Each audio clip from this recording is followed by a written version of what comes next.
मातुल कुल से बार बार का आग्रह, कई देश से इतने व्याकुल हो गए मातुल कुल के प्राणी सभी, हमें भरत चाहिए, भरत चाहिए। विवाह के बाद कई एक बार नहीं आई, राजकाज में इतनी व्यस्त है। हमारे यहां बेटा नहीं है तो उतने सुयोग्य नहीं है, जी नहीं पाएंगे, हमें भरत चाहिए। के कई कौशल्या सुमित्रा ने विचार किया, भाई इतना आग्रह है तो भेज ही देते।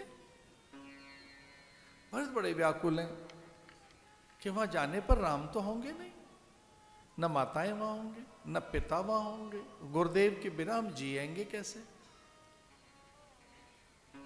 मामा हट कर रहे हैं, आपको साथ चलना होगा।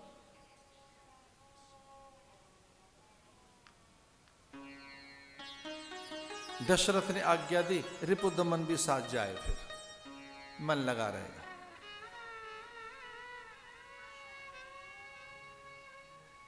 तत्रापि निवसन्तौ तौ तर्प्यमाणौ च कामतः भ्रातरौ स्मृतां वीरौ वृद्धं दशरथं नृपम्।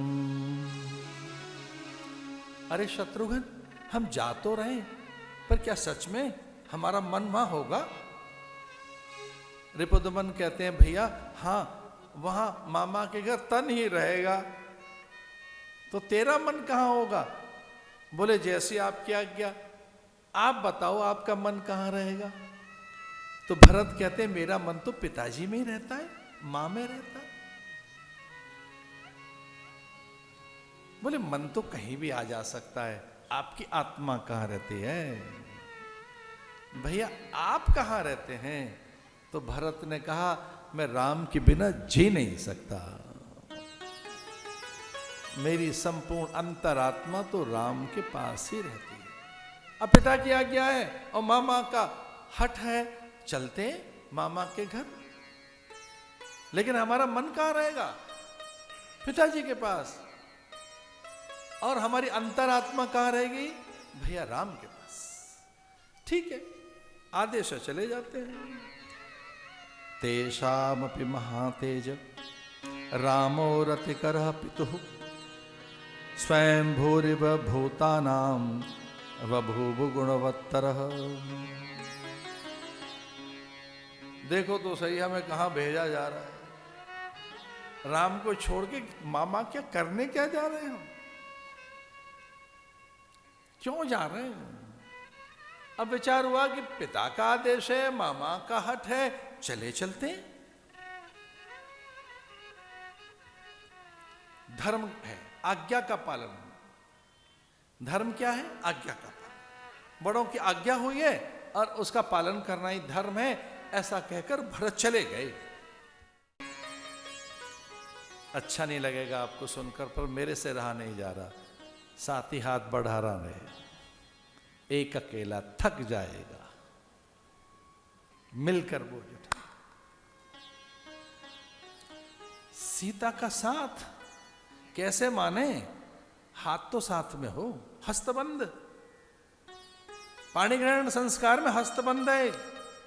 द्वाराचार के बाद, वाग्दान के बाद पाणी ग्रहण का मूर्ण संस्कारी कन्यादान है। पिता ऐसे कन्यादान करके हाथ में हाथ रख देता है और फिर हस्तबंध में प्रतिज्ञा की जाती है कि 2 मेरे हाथ और 2 तेरे हाथ। और जब 4 हाथ होते हैं, ये 4 हाथ भगवान के हैं भैया। भगवत कार्य करेंगे, सेवा के कार्य करेंगे, शुभ कार्य करेंगे। इसलिए राम ने कहा, प्रतिज्ञा है मेरी, मेरे जीवन में कोई नारी दूसरी नहीं आएगी।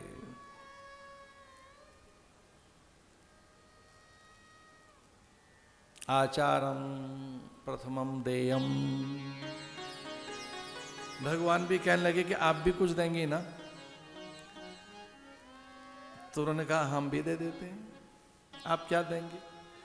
बोले आपका नाम बदल देते हैं। मैं न रघुनंदन कहूंगी, न रघुवीर, न राघव, न नरोत्तम, न पुरुषोत्तम, न मैं परमात्मा कहूंगी आपको, न स्वामी कहूंगी। फिर आप क्या कहेंगी? उन्होंने कहा आप करुणा निधान है, आप जैसी करुणा किसी के पास नहीं है। आप करुणा सागर हैं, आप करुणा मूर्ति हैं। करुणा के कारण ही आप अवतार लेते हैं। एक करुणा आपका स्वभाव है। करुणा में किसी के दोष नहीं देखते आप, किसी की न्यूनता, किसी के पाप। ये करुणा ऐसी है आप में कि कई जन्मों के पाप आपको नहीं दिखाई देते जीव के। कोटि कोटि पाप, न किसी पापात्मा की ब्रह्म हत्या दिखाई देती है आपको, किसी दुष्टात्मा दुरात्मा के, किसी जीव के और तो और निशाचरों के भी दोष नहीं दिखाई देते आपको। जो आप में एक अत्यंत करुणा है कि किसी के दोष, न्यूनता और उसके दुर्गुण आपको दिखते ही नहीं, ये करुणा है आपकी। सन्मुख होए जीव मोह जबहि, जन्म कोटि अघना सही तबहि।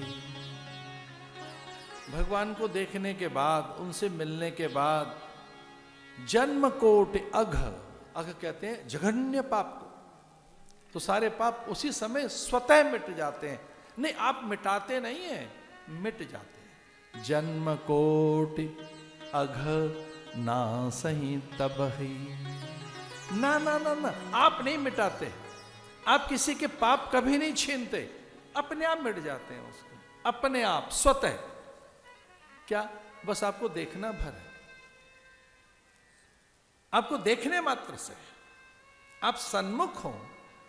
कोई जीव जब आपको सन्मुख करते प्रायोरिटी, प्राथमिकता, सन्मुख करते एक मात्र विकल्प, आप हो और कौन हो, कोई और न हो, उसके जीवन में केवल आप रहें, तब उस जीव के पाप स्वतः मिट जाते हैं। जन्म कोटि अघना सही तबहि।